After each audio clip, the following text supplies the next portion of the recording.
this scene, I actually used that little image in a montage, but the scene that follows here is a very interesting scene that Ken and Tom play where Tom asks if he's ever heard of howitzers and knows what their range is, and it really sets up a great deal about the final battle and Katsumoto's desire to know more. But You know this word, howitzer?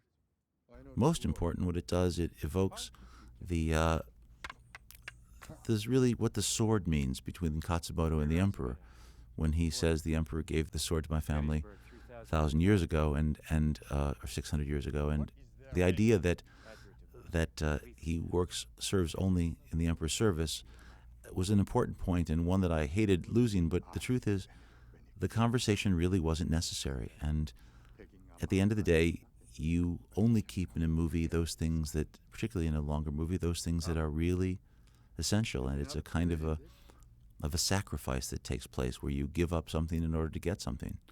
There's the gesture where he holds the sword up, which is the third time it happens in the movie if it had been in. But I think Truffaut called it killing your children. The idea that you prize each one equally and yet have to make these horrible choices. You choose the movie always and end up sacrificing those things that are any less than utterly intrinsic. No, they didn't have a good death. Their lands were overrun and their families Also, starved. I think by cutting the scene, it made the scene, when they speak later amidst the cherry blossoms, much more important. That became the first time they really communicated in a way.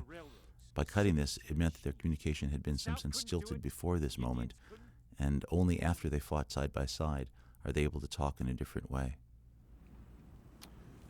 I was told Americans were difficult people. I was told the Japanese were agreeable and polite.